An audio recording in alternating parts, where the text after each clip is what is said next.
Yo boy.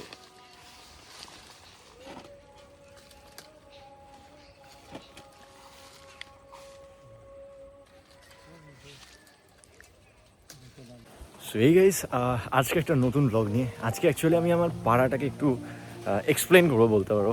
And এটা আজীবন আমার ইউটিউবে থেকে যাবে। তো দেখতে দেখতে অলমোস্ট এতগুলো বছর আমি পার করে ফেললাম এই পাড়াতে, এই জায়গাতে। অ্যান্ড এই জায়গাগুলো অল্প বদলেছে, কিন্তু আমরা বেশ অনেকটা বদলে গেছি। মানে আমি জাস্ট ভাবছি আমাদের পাড়ায় কত সিনিয়র মানুষ ছিল যারা আজ নেই। তারা মানে এই পৃথিবী ছেড়ে চলে গেছে। অ্যান্ড আমরাও ধীরে ধীরে বড় হয়ে যাচ্ছি, আর একটা টাইমের পর আমরাও হয়তো এই পাড়ায় থাকবো না, এরপরে নেক্সট জেনারেশন এই পাড়াতে আসবে। তো তারা এই ব্লগটা দেখবি, তোদের সবার জন্য বানিয়ে রাখছি। দেখ এই পাড়াটা এরকম ছিল, মানে এর থেকে আরও সুন্দর ছিল একটা টাইমে। এখন তো অনেক বাড়ি ঘরদর হয়ে গেছে, বাট এই জায়গাটা আরও ফাঁকা ছিল, এইসব পাঁচিল ফাঁচিল কিচ্ছু ছিল না। অ্যান্ড আমি ভাবিনি কখনো এইখানে আমি, মানে আমাদের জমি তো যেখানে বাড়ি সেখানে নিজস্ব জমি, বাট আমি কখনো ভাবিনি যে আমি নিজেরও একটা জমি কিনতে পারবো। সেই জমিটায় তোদের আজকে নিয়ে যাবো, দেখাবো।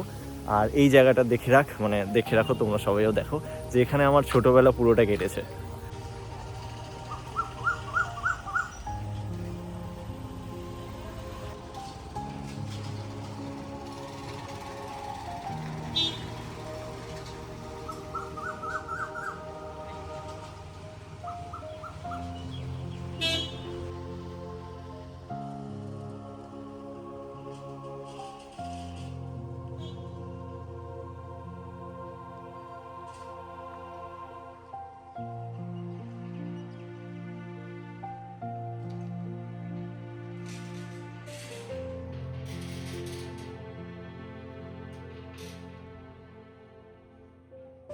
আর এই দিকে হচ্ছে একটা মাঠের রাস্তা। মানে এখানে আসতে আগে ভয় লাগতো, এখানে এটাকে হচ্ছে বলে বালি পুকুর। মানে এই পুকুরটা না পুরো সাদা বালিতে ভরা, সো দ্যাটস ওয়াই বলে এটাকে বালি পুকুর। আর এইখানে আমি কিনেছি জমি, সেটা আমি তোমাদেরকে পরে দেখাচ্ছি। আর আমার ম্যাক্সিমাম বন্ধু বান্ধবদের বাচ্চা কাচ্চা হয়ে গেছে, মানে আমার গ্রুপের মধ্যে যে কজন ছিল, ইচ অ্যান্ড এভরি ওয়ান, সবার এখন অলমোস্ট বেবি হয়ে গেছে, একটা দুটো করে। আমি এখনও বাদ দাও। অ্যান্ড এইখানে আমাদের ছোটোবেলা কেটেছে, যে জায়গায় আমি এখন প্রেজেন্ট। এখানে দেখো সব ছেলেপুলোরা খেলাধুলা করছে, অলমোস্ট সেই যেসব মাঠে খেলছে। আর এই জমিটা আমি নিয়েছি, এই সেই আমার আম গাছ। আমি জানি না এই আমগুলো এখন আমি পাবো কি না, মানে যদিও বা আমগুলো বড় হয়েছে, কবে পাকবে আমি ইচ্ছা আছে এগুলোকে গাছে পাকাবো, দেন আমরা পারবো। বাট গাছ পাকা হলে আমি জানি না থাকবে কিনা, ছেলেপুলো নিয়ে চলে যাবে তার আগেই। বাট এই হচ্ছে আমার ভূমি, যেটা আমি কিনেছি যেদিন আমার জেদ ছিল, যেদিন রাম মন্দির উদ্বোধন হয়েছে 22 তারিখ, আমি 22 তারিখ এই জমিটাকে রেজিস্ট্রি করেছি। আর এখানে সমস্ত জমি সেল হয়ে গেছে, এখন পুরো আমবাগানে ভর্তি। একটা টাইমের পরে এই জায়গাটাও হয়তো এইরকম আর থাকবে না বেসিক্যালি, কারণ এই জায়গাটা হয়তো বাড়ি ঘর দর হয়ে যাবে। এই জায়গাটা এখন তোমরা যেরকম দেখতে পাচ্ছ, আজ থেকে হয়তো 5-10 বছর পর তখন হয়তো এইখানে পুরো বাড়ি ঘর দর হয়ে যাবে, বা এটাও হয়তো এখন কাঁচা মাটির রাস্তা, তখন হয়তো পাকা হয়ে যাবে। পুরো ছোটোবেলা কাটিয়ে ফেললাম আমি এই জায়গাটাতে, আর দেখতে দেখতে এত বড় হয়ে গেলাম ভাই। কিভাবে যে সময় কাটছে সেটা তোমাদেরকে বলে বোঝাতে পারবো না, এত তাড়াতাড়ি সময় পেরিয়ে যাচ্ছে জাস্ট ভাবনার বাইরে। মানে আমার হাইট ছিল এইটুখানি, তখন থেকে এখানে ঘুরি ঘুরি করতে করতে দৌড়ি, আর আজ এখন এত বড় হয়ে গেলাম দেখতে দেখতে।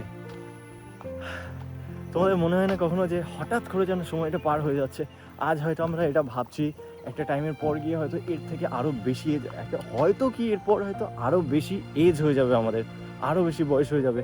একটা টাইমের পর আমরা বুড়ো হয়ে যাব, যখন অনেক বেশি সিনিয়র হয়ে যাব, ঠিকঠাক চলতে পারবো না, তখন আমাদের মনে পড়বে যে আর লাইফে কত কিছু করা বাকি ছিল।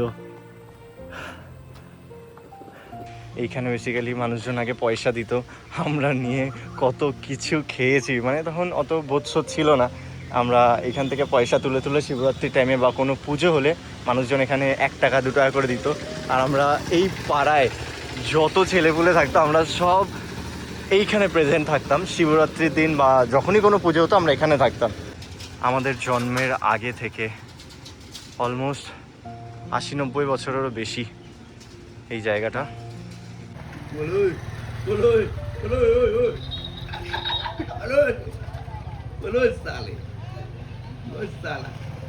নেক্সট জেনারেশন দাঁতগুলো কি রে। তো আজ এটা এইরকম তোমরা দেখছো, আর এটা আজ থেকে হয়তো 5-10 বছর পর এর থেকে অনেক বেশি চেঞ্জ হয়ে যাবে, অনেক বেশি ডেভেলপ হয়ে যাবে, আর আমাদের বয়সটা আরও একটু বেশি বেড়ে যাবে। এরকম একটা ব্লগ আমি যদি ইউটিউব ক্যারি অন করি, আজ থেকে ধরুন আমার যখন এজ হবে 50, 60, 70, তখন গিয়ে একটা ব্লগ বানাবো, আমি সেম ব্লগ বানাবো, আর পুরো এরিয়াটা তোমাদেরকে ঘুরে দেখাবো। আমাদের ছোট্ট একটা গ্রাম্য পরিবেশ দেখতে দেখতে এই জায়গায় এত বড় হয়ে গেলাম। হাসি দেখেছো?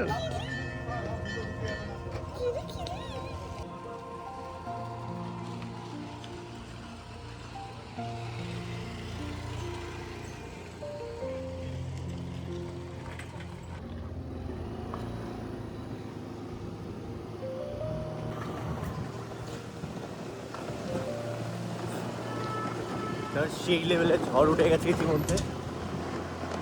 আজ থেকে এখানে 6-7 বছর আগে মানুষ এই রোডে আসতে ভয় পেত, মানে কল্যাণী হাইওয়ে মানে আমাদের কাছে একটা আতঙ্ক, মানে রাত্রির ওই ধরে না সন্ধ্যের পর 5টা-6টার পর এখানে এদিকে কেউ আসতো না বড় গাড়ি ছাড়া। আর এখন এই রোড কি হয়ে গেছে।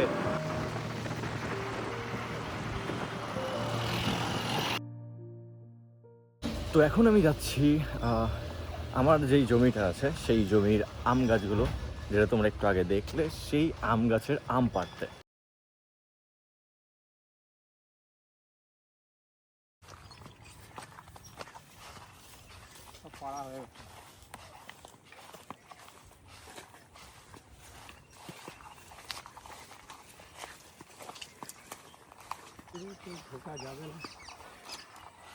তো এখন এখান থেকে পাড়া হবে আম। ছোটবেলায় এরকম ভাবে আম খুঁজতাম আমরা। হ্যালো ইয়ো বয়।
মাথার এদিকে এদিকে মা দিকে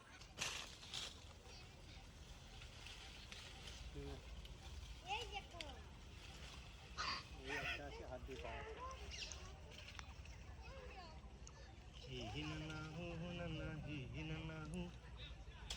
এখানে হাত দিয়ে পাওয়া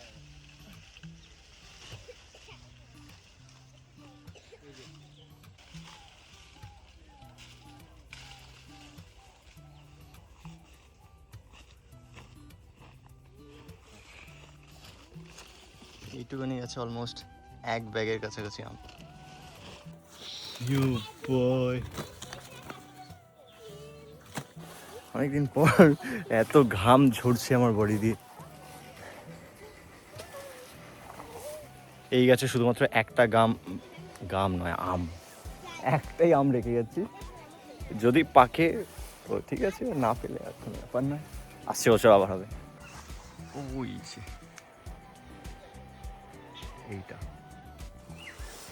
এইটাকে বসিয়েছি। হ্যালো।